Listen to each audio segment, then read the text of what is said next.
Yeah, but it's a mechanical job. As I said, like pixel hinting, what is it? It's like somebody makes an icon. Now you have to make sure that every icon's coordinate is an integer and not a floating point. What could be more mechanical than that?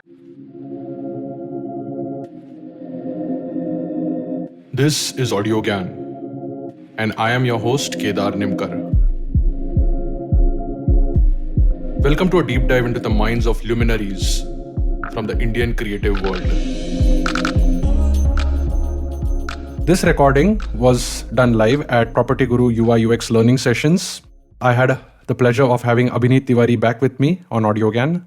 I've interviewed him in episode 172, where we spoke about building Asphalt, Gojek's design system. Abhinit has also been my co host at AudioGAN in a 12-part series called Where Are the Designers? A quick intro about him. Abhinit Tiwari is a product guy, a designer, and a programmer who has been building digital products for past 15 years. Currently, he's on a year-long sabbatical. Previously, he was heading the design at Gojek. And before that, he founded Left Shift Technologies, where he built products for BookMyShow, Airtel, Citrus, NH7, and many more. So now over to a live conversation with where designers, product managers, and engineers were live, and this was recorded at Property Guru. I've divided into two parts. One is more of strategic questions, and one is a bit tactical because we are also in a process of changing a lot of things and improving our overall experience. But just as a warm up, right, I wanted to ask more of a personal question that you wear multiple hats and you've worn multiple hats over a period of time: designer, programmer, product guy, research guy. So your Twitter bio, in fact, says app maker, pixel hinter, leak checker. I'm sure plumber was one of the options that you must have thought about. Like, what do you associate most with? Like, what do you call yourself? Like, how do you? And I'm still figuring it out, but for now, I think for the past few years, I've been happy with people calling me that's the crazy guy who moves around wearing three hats. That's what I've gotten comfortable with. But yeah, it's been really hard, man. Like uh, all of them, the product roles that I've had, for example, have mostly been customer facing, and people, the stakeholders, they gave me those roles because they know this guy has been a designer. As a designer, however, what helped me make do designs better, designs faster, is that I had built dozens and dozens of apps as an engineer. So all these hats, like I am one because I've done the others. Engineering makes me feel really smart. That's the leak checking part. In old days of iOS development, RAM used to be a problem, and it was my job to check the apps for leaks, memory leaks, right? That made me feel really smart. Designing, pixel hinting, taking other people's icons and telling them, hey, this you think this would work at great at 2x, but this wouldn't work at 1x. Let me fix your icons for them. That gave me a lot of joy. And product, I think, makes me feel successful, right? Because engineering and design are worth nothing if they don't land up in the hands of the customer, right? So all three. I'm the guy with who wears multiple hats. Awesome, awesome, cool. So yeah, I'll start off with more of strategic questions, and I wanted to begin by asking like, what does and as we keep offline discussing, right, more philosophical ones, what does scale mean to you, right, in the especially in the world of tech? Sure. I think scale is inevitable. I think all businesses, you look at them, um, they start small, most of them. And then eventually, like you have to, like if you're doing something good for the world, whatever your company's motivations are, if you're doing something good for the world, or if you're making money for your shareholders, whatever you're doing, eventually you need to get that out to more people, right? So scale, I feel like, is inevitable. Tech is strange, right? So I'll give you an example of a supermarket, right? Like you go to a supermarket, they want, the demand is unpredictable, right? To some extent. Post 6 p.m., post office hours on weekends, there'll be more people, right? Afternoon on a weekday, there'll be less people. So they have to design it so that each customer checks out as seamlessly as possible, right? If you Now the challenge in scale is like you can scale horizontally, you can make the store bigger, you can add more tellers, more people to pack bags, etc. That's one way to scale. But the challenge is in keeping the costs the same, using the same infrastructure, and serving exponentially large number of customers, right? And that's where I think tech comes in. A traditional business would, scale horizontally. Tech enables non-tech, businesses to scale vertically as well, like what Amazon's doing. Like we don't need tellers. Like just put 20 cameras, we have computer vision. We'll see what Kedar is picking up of each shelf and putting it in his cart, and you just walk out, and the payment gets cut from your Amazon Pay wallet or whatever card you've linked, right? So that's what tech does to scale, and that's why I think software is eating the world, and every business is becoming a tech business. Um, Also, I think being an engineer, I think engineering has a hidden agenda. Like you're a property guru, your job is to help people, find housing seamlessly. I was doing ride hailing, food delivery, etc. So these companies, engineers who work there, these companies have their own mission, but engineering by itself has its own agenda, right? Like these guys, collectively, the tech industry over the years, be it, you know, CPU speeds, GPU speeds, memory storage, database user concurrency. Their aim seems to be just keep extending the boundaries, right, as far as we can. So engineering, for example, scales just for the sake of scaling, because better engineering is if you can go farther, faster on less fuel, right? So tech industry overall, that's the pace of tech. We're living in the age of tech. So that's what scale means to me. One is inevitable, right? And in the context of tech, like growing exponentially, right? Sorry if I'm not making sense. Feel free to ask me more questions. But, No, please. Please. People who want to have double click on those questions, please feel free to put in the chat. All right.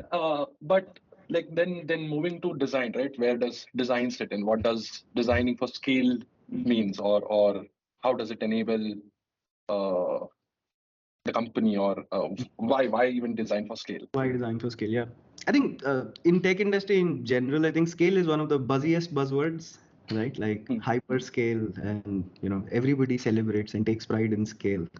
Now the latest thing is, if I'm not a population scale products, right? It's like products which are used by almost, yeah, a whole nation, a whole country, a whole region, a whole continent.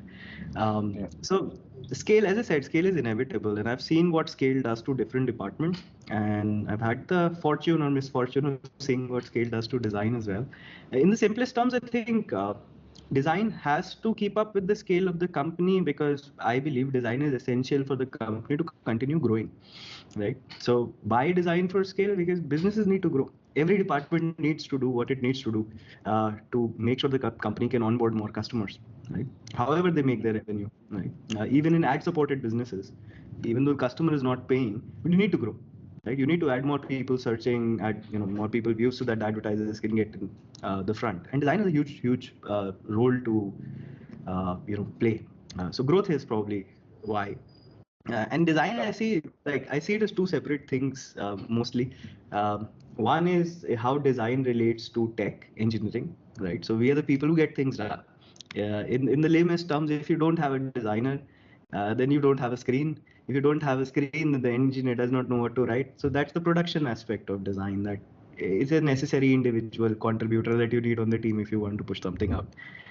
And on the other side, design is how it relates to the people, right? Like problem finding, research is a part of that. But what are the problems we should solve next, right? And that is what it surfaces by talking to customers, obviously. That's what it surfaces for the company.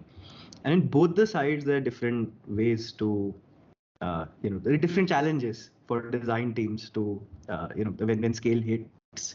On the production side, you can't make screens fast enough. So I was in Gojek, for example, in early 2016.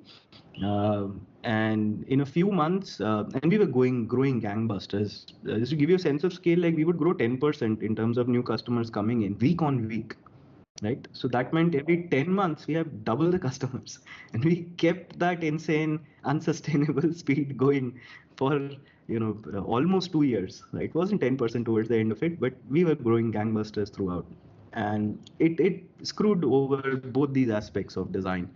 On the production side, we just couldn't keep things consistent. Right, team A is designing something, everything's on fire, and they're doing the best that they can do for, say, ride hailing, right? And then there is a food delivery team on the side. They're solving their own problems, but in the end, Gojek is a super app. It lives inside one container. There has to be base level consistency, otherwise the customers get confused. Like there's a completely different way to pay in one product, there's a completely different way to pay in another product, and these are new users, right? Like they haven't used these services before. So it was breaking, right? And that's why we came up with things like, okay, let's make a design system. That's typically the first thing people do because, yeah, it just makes sense, right? And it solves a lot of downstream problems. But on the other side, we also had to scale up our research team. We had to make sure that everybody who's calling customer care, somebody needs to define the tags, what buckets these problems go into, figure out where in the databases, like how is the data reporting for that working, what are the dashboards that we need to make. Um, but yeah, that's kind of what scale does to design teams. And I'm not even touching the people and culture aspect, right? Like when you're hiring 10 people every month, right? It doesn't matter what you think your design process is or what you think motivates people in your team. Every new person comes with a whole new set of ideas, and we had to create systems, not just like these are the two aspects within the general management aspect to design. We had to create recruitment processes, interview processes, debate whether we give assignments. Some designers hate assignments. Debate whether on-site case studies work better. We had to come up with growth frameworks, right? Like help designers plan their growth. We had to figure out, first figure out how rest of the teams were doing appraisals and feedback and all of that thing, and then figure out what is the thing that will work for the design team. So basically, everything that goes into running a team, a department, everything breaks at scale. And yeah, and that is why designing for scale, that is why thinking 6 months ahead, 1 year ahead, 2 year ahead is such an important thing. You don't think about that beforehand, and it'll be too late, right? And there can be dire consequences, like people will leave because they're like, this is a madhouse, I just can't figure out how to get things done here. Or like the motivation would be low, or worse, like customers will leave because the product that is being built is not reliable, not high quality enough, or simply doesn't solve their needs, right? So everything broke, and everything broke every 6 months. And we had to, like, the early days, I was very reactive, the team was very reactive. It's like, we have a problem, let's solve it. This will fix it, right? Like, people don't want assignments, let's do a on-site case study, problem solved, right? 6 months later it would show up again.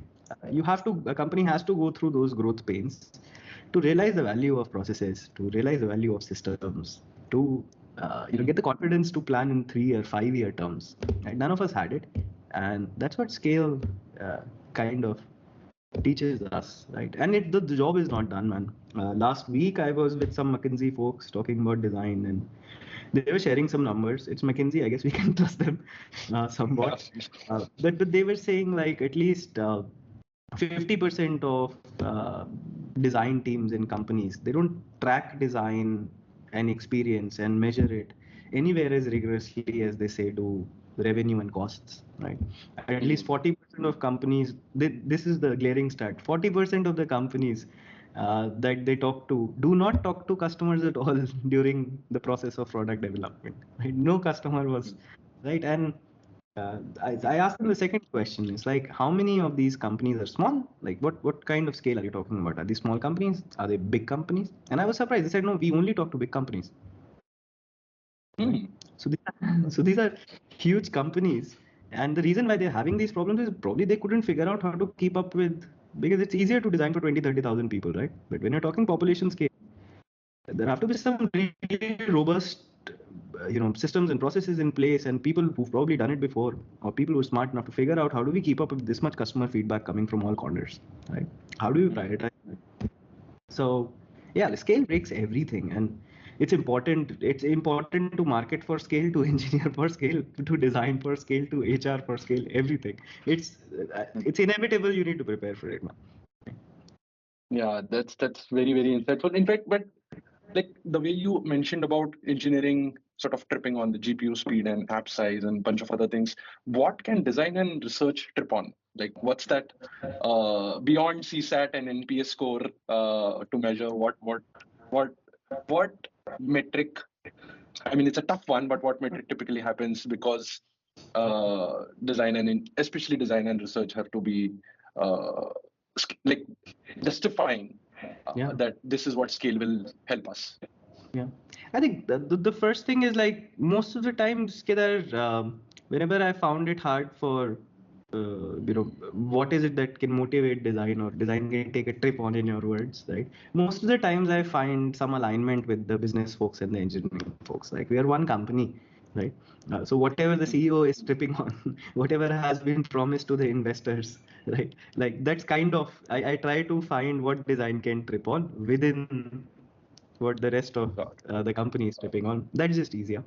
To tell you, like, and it changes with product, it changes with time, right? So the last 2 years I spent designing the payment app for Gojek, right? So I think this is the first time some super app of this size is taking a product out.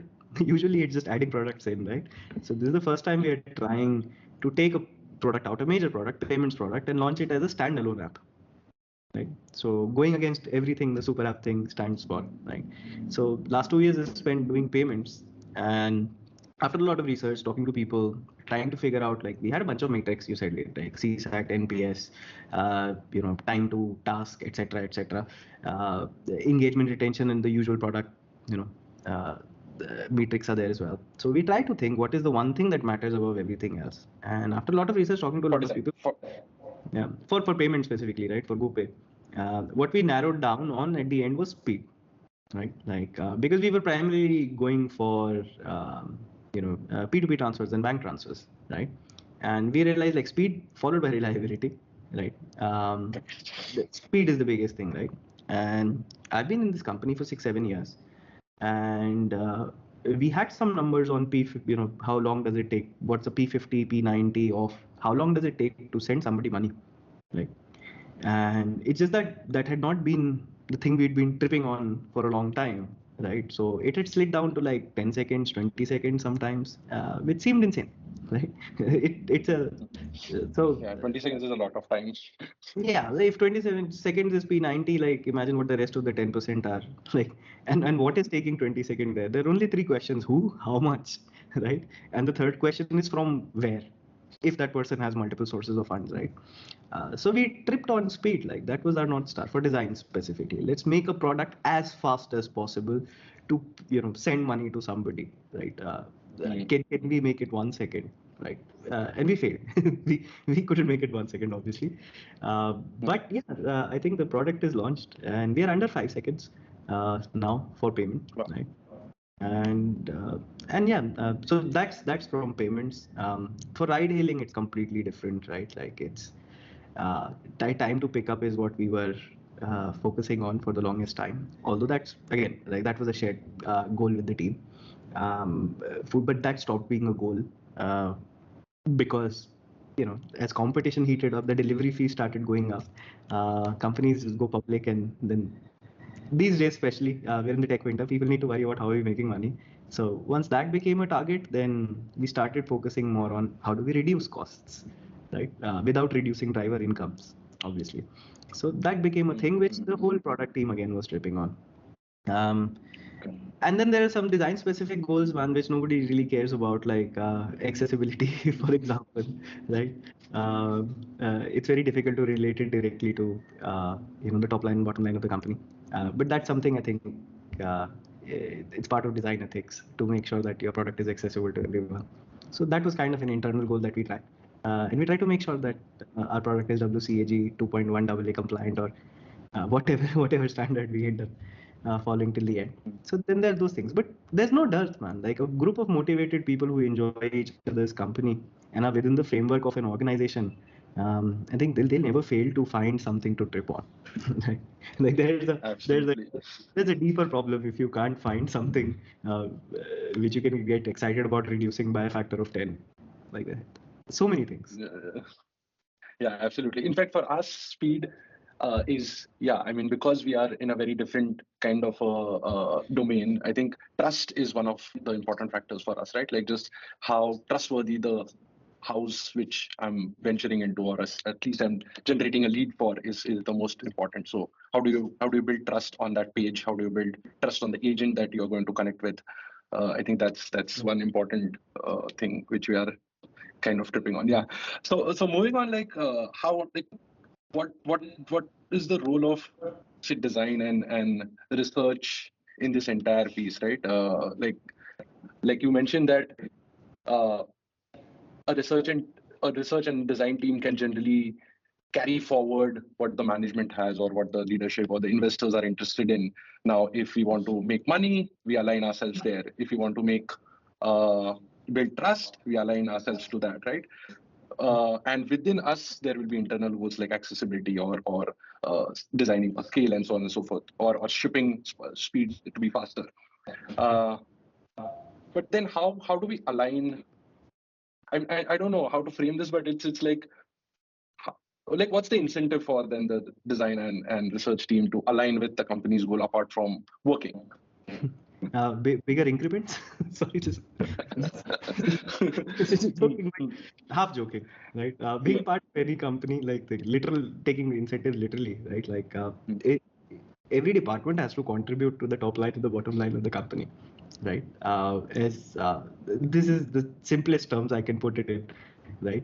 So beyond, so obviously you're not asking about that. Looking beyond literal incentives, I think. Again, like you have to go back to why you came into design. I've met a lot of designers who come into design for all the wrong reasons, right? But most of them do come in because they believe in what the history and philosophy of design. If they come through college, they get that.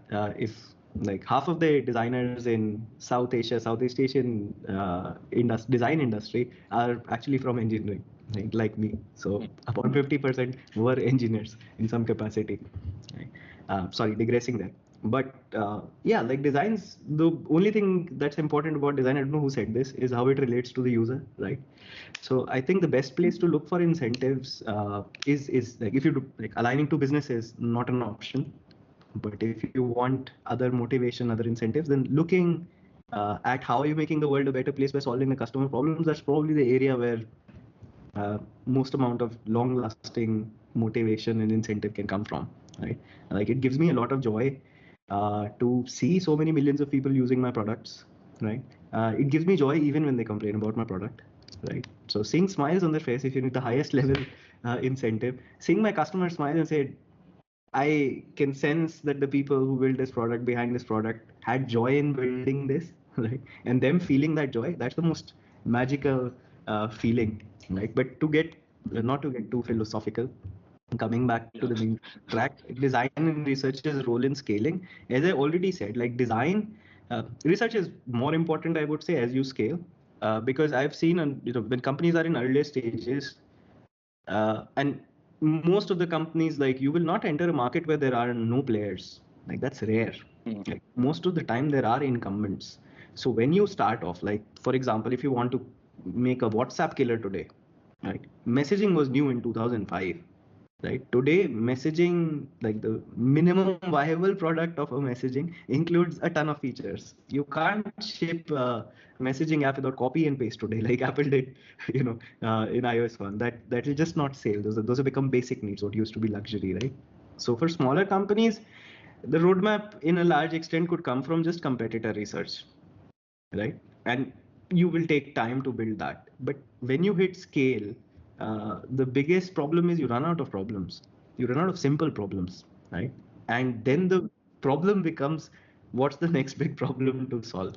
And that's how big companies get beaten, right? There are smaller companies somewhere, they get insights from the customers and they see, hey, this is one problem here which none of these incumbents are solving, and this seems to be a really painful thing for the customers, and that's the wedge they find in an established market to go in and even have a dream of defeating the incumbents, right? So research is most important because at scale it's not easy to listen to, synthesize, and most importantly convince everybody inside the organization about these are the top customer problems or these are the top unmet needs, right? To do that at a scale of Gojek, for example, it requires a huge army of researchers being out in the field every single day, talking to customers from every kind of segment, right? So yeah, like that's the role research has to play. Provide I like to say like research are the eyes and ears of the design team, right? And I would say ideally it should be for the organization as well.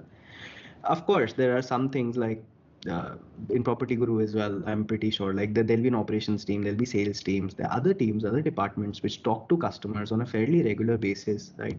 So they are probably better placed to surface problems with the existing solution, right? But the ideal goal for the research is to find out the problems which nobody is seeing, right? And that is in like in the shortest way, that's my research team's goals, right? That you have to forget this year, you have to do things to bring insights which help us make to plan the cycle for the next year. Like when all our product heads and business heads and engineering heads, when they're sitting down trying to figure out what should be the OKRs, KPIs, whatever you use for the next year, research has to provide, the food for thought, right? That hey, in terms of problems, these are the problems. In terms of opportunities areas, looking at competition, looking at where the country is going, the market is going, these are the opportunity areas, right? And do the homework before. So yeah, that's probably the most important, and that's how research makes a difference. Of course, the other parts of research like usability testing, making sure what the designers have designed actually the customers can use, those are for me hygiene, like that you have to do anyways, right? Where the money is in, are you able to set the narrative for are you really able to become the representative of the customer, right? Do people in the company look at you when they want to figure out, hey, what should we do next, right? And to be honest, like even my team and looking at accessibilities, we are far away in terms of UX research from getting there. Correct. In terms of designing at scale, I think, yeah, like most of the big companies would also end up in multiple product categories, right? Tons of engineers, tons of designs, tons of bug fixes, new features, experiments, hypotheses going out. So I think design's primary job is to, not block things, right? And design's job is to make sure if you have multiple products, then every product fits into the larger whole, right? Because I think a lot of because org structures of a lot of companies, they because they grow so big, they want to make individual pods independent, right? Design, I think, at least in Gojek and in certain other companies I'm aware of, design kind of ends up playing that role of being the glue. That okay, you can go ahead and try out your hypothesis and grow your product. You can go ahead and grow this, but look, this is how all of it fits together. Right? This is what our design language is. Like this is how we speak, right? Don't the feeling that people get when they land on a landing page on an app should be the same when they see a hoarding somewhere, right? Should be the same when they talk to customer service. So design's job is to keep making sure that everything that all of these different people are doing fits together as one cohesive whole. Sorry if I'm being too high level, man. Hope it makes sense. No. In fact, I'm going to digress. I'm going to like double click on most of the things because a little more. I can get it, but please others, if you like, there are some chats. One second. Oh, there are a lot of chats. We'll go through them, few of them. Okay, but then when you say that we design for scale, is it fair to say that we have to build in processes, which you spoke about, but then doesn't process-driven culture also hinder innovation or becomes too mechanical? I would say, like, does that happen? Yeah, but it's a mechanical job. It's a like as I said, like pixel hinting. What is it? It's like somebody makes an icon. Now you have to make sure that every icon's coordinate is an integer and not a floating point. That when you reduce it by half, the lines still look sharp, right? And if it's black, it's black. It doesn't become gray because the operating system is anti-aliasing it. What could be more mechanical than that? Right? Like I have done these jobs in my life where I've sat through an icon pack of 600 icons and literally gone icon by icon and made sure everything is in integer because I wasn't smart enough to make a plugin for that and it doesn't really work. So this is where I would say, like I was watching this guy Ranbir Brar. He's a chef, right? He's a very popular YouTuber as well. So Brar was saying like, what's a good meal in a restaurant? Right, so he's like the appetizers, that's where like you need a lot of flavor, a lot of chilies, like it's packed with flavors. It's appetizer, it needs to get your appetite going. Desserts also are something where people add a lot of flair in presentation, right? It's very sweet, right? The main course is something, see, your job is also to give people nutritional food, right? Something that does good things to their bodies. It's like the main course should be boring, right? The so that people can eat a lot and fill their stomach and not fall sick the other day, right? And I had a tube light moment then, and I was like, yeah, like apps are also similar, right? Like the starting onboarding first impressions are really important. The end of the funnels are also really important because those are moments of delight. What you wanted to do got done, right? The middle parts, there's no shame in it being boring, right? It just needs to be clear and fast, right? So I'm sorry, I don't know if I'm answering your question directly, but yeah, it is mechanical, but we have to accept that 80% of the work has to be like, it's in the process of building things that, even when you're building a little building, 80% of the work is laying brick by brick and putting plaster in between, right? So yeah, the process of creating something, it has the exciting parts and it has the mechanical part. And yeah, trying to make things too sexy all the time, it doesn't work at scale. You can do that. I think we have spoken about. Yeah, you can do that if you're building a Sorry. playhouse for your kid, right? That's a weekend project for a dad, right? It doesn't work if you're designing a hospital, right? So that's like I enjoy the mechanical parts of my job. Automating them is where you can find joy in it. Like if it's mechanical, and now we are like AI is all over my Twitter, so now we're living in that place. So maybe we finally found the solution for the mundane work going out, and we do only do the exciting stuff. But otherwise, like embracing it is mechanical. I would just embrace it. Large part of the world is good. Yeah. So just a quick call out for everyone. Me and Abhinit can just keep going on talking. So just in the interest of time, I have a lot of questions more. So I'll skip one or two. But Apple sort of being an exception, which other company do you think has done work at scale? I mean, I know like you'll say Stripe, but any other Airbnb has to a certain extent. But anything that you can sort of share with us about this product or this brand has really nailed it. So this year I'm on a I'm off work. I'm on a year-long vacation. So I've been primarily looking at non-tech companies, right? And there I think IKEA is a great example of how do you scale, and it's a great example of design systems as well. I believe at Figma Conf this year there was a talk about IKEA's design system as well. I would ask at least all the designers and actually non-designers as well to go and watch it. So they fascinate me. They're amazing. But coming back to tech, I would say Spotify. Right? I think they're taking the music streaming market from right under the noses of Apple, and Google as well. And I love it how they are doing it. They're doing it by tapping into what music is itself. I was recently talking to a friend from Kenya, right? And I use Apple Music, and this I've used Spotify from time to time. But this guy comes in and he's like, "Do you have Spotify on your TV?" And I was like, "Why do you use Spotify?" And he's like, "Bro, like Spotify is where all the cool playlists of what the young people like in Kenya right now is." Right? So that to me is fascinating. There's something called Genten, which is topping the charts in Kenya, right?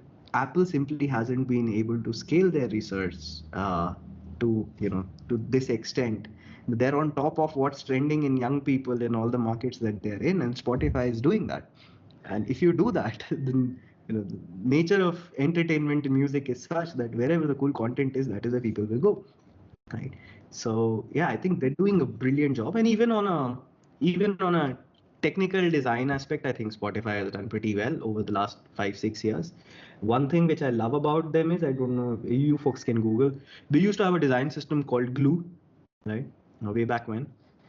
They killed that, and they made a completely new system called Encore, right? And that is something I would have wished to see at Gojek as well, because systems have a shelf life, right? And it takes a lot of bravery, and it shows organizational maturity when people take something which has been a huge legacy system, right, and replace it with another system that's better, right? So they're one of the few companies who I think who've done it, and that's why they have a lot of love and respect from me. Yeah. And in fact, I believe their first metric was speed. I think they have cracked it and pretty much stayed stable on it. And now they're venturing more into Spotify, I'm talking about. Like it's all about this under 1 second, under 2 seconds, or maybe less than that. It was like in milliseconds debate which was happening. Yeah. Cool. So since you mentioned about legacy, like if you are already a market leader, like what again, like what can make one strive for excellence, right? We are already at scale in terms of business, in terms of market share, in terms of this is where I think design will play an important role. But yes, we are building a trusted marketplace, but from a business standpoint, we are market number one, right? Then what like, do we create an artificial enemy, or do we create a hypothetical threat, or like how do we like strive for excellence then, or we as in like any market leader? Yeah, like again, like we have to understand we are businesses. I believe Property Guru is already public, right? Has been for some time. Yes. Yeah, as a public company, all of us have a fiduciary duty to maximize shareholder value, right? Because you can do other things when you're a small company, private investors, but these are moms and pops. These are normal people who've taken their hard-earned money and they've literally bought your shares, right? So I think that scares me when Gojek went public, for example, Gojek and GoPay. It scares me, but that responsibility is a huge reason to keep striving for excellence, right? Like Gojek, for example, there are a bunch of drivers who are our shareholders, right? So the people who drive for Gojek, there are, they have shares there. Like we can't make them lose their money, right? So that's one. That's from a very business, very 36-year-old me perspective. But earlier in life, I used to think these things are, just chasing profit for the sake of profit is not exactly, it can't be your purpose, right? I still believe that, but I do think this is far more important than I used to earlier. So that's one. For design specifically, again, I said it already, like customer delight, right? Like people after people, if you ask them, would you move to some other product instead of my product, saying no, right? That I think is overall what drove Gojek design and what drove me as well.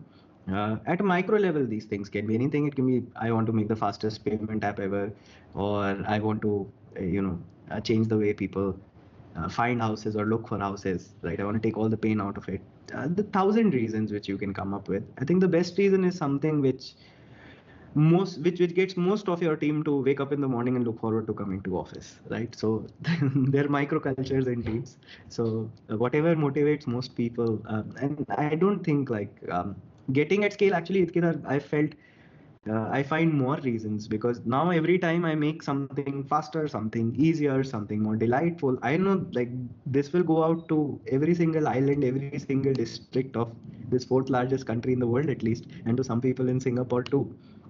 So yeah, that so scale actually has increased. It's like being like, if you want to be the artist, don't want to become a businessman, then you're getting a bigger stage, right? So getting a bigger stage should logically, rationally increase, the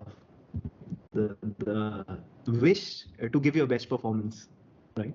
So scale should actually, whatever your motivation was, scale should actually help solidify and magnify it. So I would like to know why you're asking, why you frame this question this way, like, because yeah, like more scale means more. It's easier to find reasons to excite yourself. Yeah, I yeah, I know. The reason why I ask you is also because there are different geographies and different kinds of market share that we hold. It's predominantly large, but I've seen when I was working in Book My Show a couple of years ago, like it had a huge legacy system of almost a similar size, 15, 20 years, and nobody was ready to get their hands dirty into the live entertainment flows of like just maddening categories and multi-day events, and it was just all over the place, built on a legacy system. And like every event which used to go live used to take about 4 days, and like the design team championed to make a list your show kind of a flow, which took that 4 days to 1 hour. And the joy that we have today is like just amazing, because recently BCCI, the biggest cricketing board, sort of partnered with Book My Show for all the big tournaments. So yeah, it comes very naturally to a lot of people, but for those who think, oh, we are already there. What's the difference? And like, how do we push the boundary, or where do we push the boundary? I think that's where the question came from. But you articulated nicely. Cool. I'll Yeah, move on to the last. and Sorry. yeah, I do want to say one thing on this, the general topic of how do you convince people, right, to change the way they're doing things. The hack that I found is like most of the time I've been told no when you keep asking why or keep figuring out. The reasons have been cost in terms of dollars or cost in terms of time. So the biggest hack I have is if I go to the stakeholders, if I'm not asking them for more headcount, right, and if I'm not asking them for more money, they're much more likely to let me do what I am doing, right? So if I don't slow down other teams, or if I don't literally cost them more money, they will. Most people would let you do what you're doing, right? Because I think excitement is infectious, and most humans don't like shutting down another excited human for some reason, right? So on legacy systems, I think in large organizations, I know people who built some excellent processes and systems and have since left the company, right? And there are very few people left behind who knew why that system existing in the first place, right? So I think doing away with any legacy system or changing any process that exists and annoys you, you have to start with finding out, doing a little bit of archaeology and finding out who made this, why did they make this, and why was this project approved then.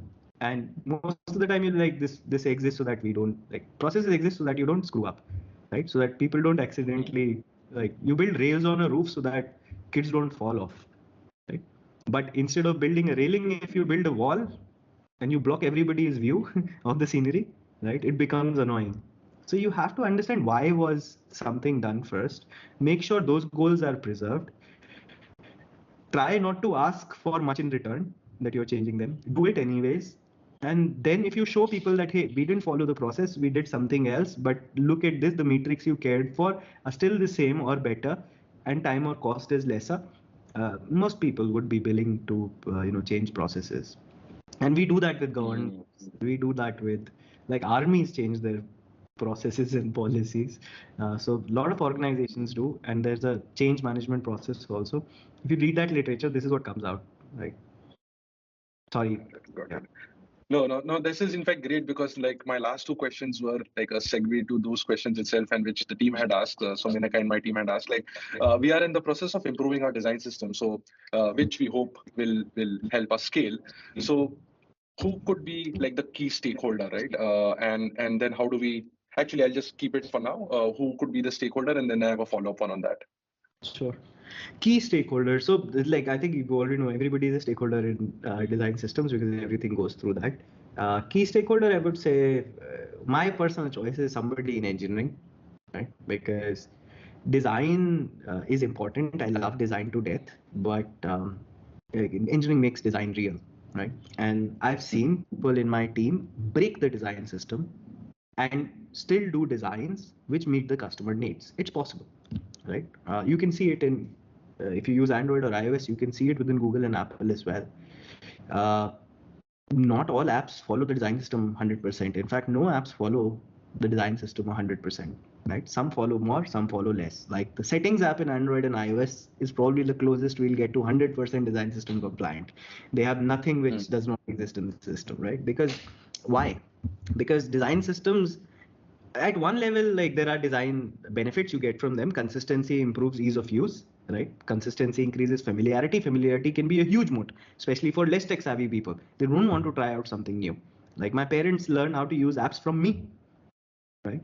And I show up again, they're not going to download a new app by themselves, right? They'll take a little bit of a price hit as well, right? Because they don't order food so often.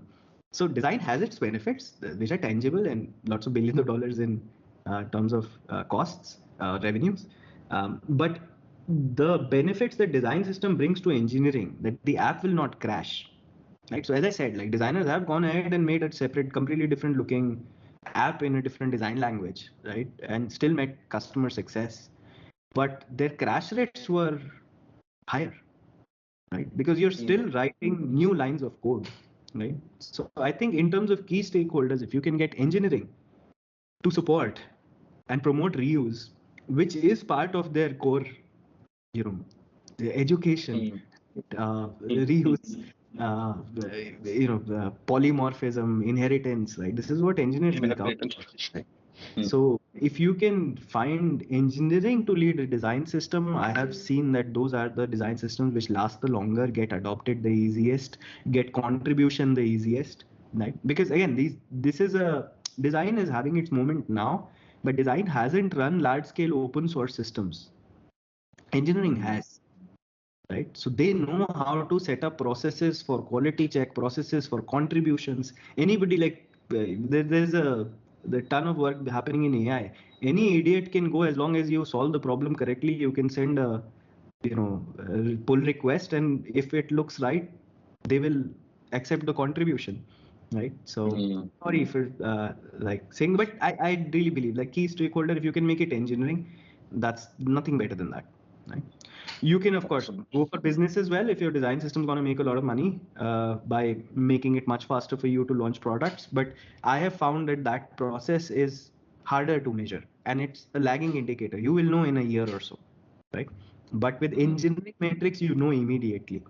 Like anytime somebody wants to deviate with the system, like they'll write new code. It will be poorer quality software. So yeah, I would say somebody in engineering, ideally UX engineering, a function which I would love to see in most companies, which is basically a combination of design and front end, and somebody senior up being the key stakeholder there. Like that's ideally the best. But otherwise, engineering. Sorry. Awesome. So Mayank is like saying, like, we'll cut this portion and send it to our send it to Pedro and other people in the engineering team. Cool. One last question, and I'm just cutting down a few questions in the interest of time, because I don't know whether we'll open up for Q&A, but yeah. So when there is process, when there's design system, how do we keep agile to incorporate user feedback on an ongoing basis? Because those can come from anywhere, right? Maybe research can pull out something. Maybe the App Store rating can just like say that, hey, this is my biggest problem, and then suddenly you see some problem which has happened. Now, if you have sprints, if you have all these kind of processes in place which are meant for scaling, then you might tend to lose that agility, and then that incorporating feedback, which is like really firefighting, how does that happen? Sorry, this is a tactical question, but it was again asked by one of the designers. Yeah, it's okay, man. But I hate this like systems and processes curtail creativity line of argument, and I hate it. Yeah, hate is a strong word. I say that because I've believed that for the longest time in my career. It's only a recent realization that constraints actually. What is out of the box? If there is no box, there would be no out of the box, right? So you only get to be called creative and out of the box because some people made that box. Some people define the boundaries of what you can do, what you cannot do, which you are now proud of breaking and calling yourself a creative genius, right? So I don't think, again, to the 3 meal thingy, most of the work should be very fast, should be very efficient. You do not need to reinvent things, right? Focus where it relates to customer experience, I would say most of the time, and I've given people the leeway to break the systems, break the process, do whatever they want, is either in onboarding or in moments of delight, right? So that's about 20% of the whole thing. Be as creative, as wild as you want in those 20%, right? Those are the things that customers remember, right? The first impressions and their thing getting done, right? Middle of the portion, don't take it literally. I'm not saying like literally middle of the flow, but a bulk of the work, you should be able to figure out what's the best way to do this, write it down in a document for somebody, and somebody else who's still learning, probably a little junior, should be able to follow it. You need to know the rules to break the rules, right? And again, problems that happen is processes where nobody knows their heads and tails. Why does the system exist? What benefit is it getting us? Design systems team which has no dashboard for adoption, for contribution, right? So if you don't have any proof of why, if you don't have somebody who owns the story of why did we create this process in a system, and if you don't have somebody who can give you an instant answer for what is the value of system right now, like in the last week, what is the value that the system has provided? If you don't have that, then of course, like it'll become a fashion to rage against the system, right? And people will say this, and it does make you slow in the shorter term. Any system does, right? But you have to look long term, right? Like is making new checkboxes every time actually benefiting you in some way? I will highly doubt that, right? Like look at material design, base components, the base atoms that have been there, right, have been there for 10 years now, haven't changed, right? Like, oh sure, aesthetics will change a little, right, but the base components are there. Microsoft, 20 years. The Visual Basic Visual Library, what they called it, they didn't call it a design term, right? Survived with all those controls that they invented. We are still using them, right? Mac has certain components which are older than I am, right? So most of the work, it gets faster if you follow the system. And 20% of the things that is where you need to identify for each business. But 20% of the places, yeah, you should give infinite creative freedom to people to be, agile, to change directions, right? But you should not be changing direction in how do we design text fields, right? Like that's not gonna change anytime soon. In fact, I will bet good money, even with Apple's VR glasses, the text field will look the same, the cursor will blink the same way, right? Like Correct. not gonna change. So yeah. Unless voice takes over. But anyway, cool. I think this is a good note to end. I'll open up, I'm so sorry, Abhinit speaks a lot. Sorry. Anybody has any question? Quick, 1 or 2 questions. Cool. So I'll take that as a signing note. Thanks a lot, Abhinit, for sharing some brilliant gems here. Most of them are really helpful. All of them are helpful. Most of them are tweet worthy, I would say. So we'll probably circle back, cut this smaller pieces for the rest of the organization if that helps. But thanks a lot. Thanks a lot for your time. It was fun talking to you. Cool. Thank you, everyone. If you want to talk or have any questions, you can just DM me on Twitter. This is my handle. And yeah, thanks a lot. This was fun. Thank you, everyone, for joining in, and we'll see you next time. Thanks. Bye. Thank you, Abhinit. Bye-bye. Bye-bye. Thank you. Bye. Thank you. Bye. And that's it from today's GAN session. For show notes and more GAN, visit audiogan.com. And if you wish to connect with me, I am at AudioGAN Moments on Instagram. Until then, take care.